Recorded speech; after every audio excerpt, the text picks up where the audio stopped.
to condemn. White Proud supremacists and right Proud militia. Boys, stand back and stand by. But I'll tell you what. Somebody's got to do something about Antifa and the left, because this is not a right-wing problem. This is a left-wing. Folks are beginning to notice a shift in the character of politics around the world, but especially in the West, and in America in particular. Rather than rigid ideologies and worldviews, people are beginning to put their faith in their increasingly less watered-down versions of Julius Caesar. The Russians have Vladimir Putin, the Israelis have Benjamin Netanyahu, and the Americans have Donald Trump. Many publications in recent years, from the Jewish New York Times to the Jewish Haaretz, have pointed out the rise of Trump is symptomatic of the rise of Caesarism in America, or what can only be described as Caesarism. They're not wrong. Western culture is entering its final phase of existence, the Age of Imperium, and Caesarism is an expected precondition of this transition. Consciously or subconsciously, the Age of Imperium is present in the minds of the people. In the 21st century, the West will react violently to the current system and to the outside world in one final effort to stay alive. There's no use in making a moral argument about it. It simply will happen, as it has in every other materialistic, dying high culture in history. Democratic ideologists, with their heads buried deep in the sand, say that maybe a bad monarch will appear, but the imperative of history is not to produce a perfect system, but to fulfill the historical mission. It was this that produced democracy, and it is this that now pays no attention to the whining of the past, but only to the rumble of the future. Good or bad, the monarchs are coming. On the front of the tottering edifice is printed in gaudy letters, Democracy.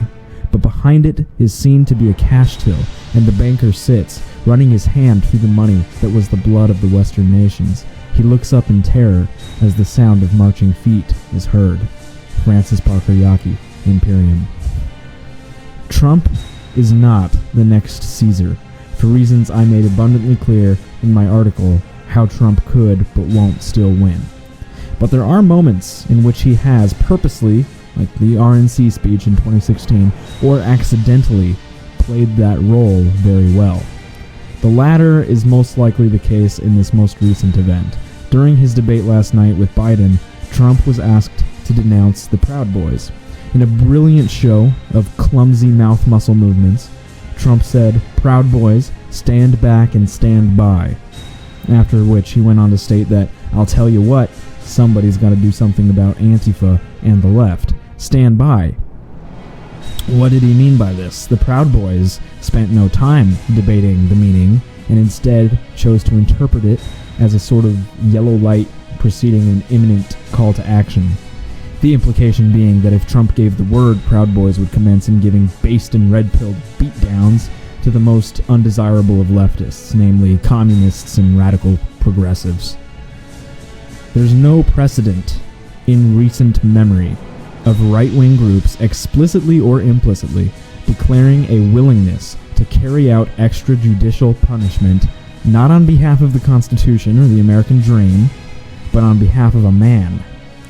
Cringe as the Proud Boys' politics are, you have to admit that this is an interesting development, and we should expect to see more of this over the coming decade or two as people get angrier at inaction and the spirit of the Age of Imperium and therefore Caesarism grows stronger in the Western consciousness.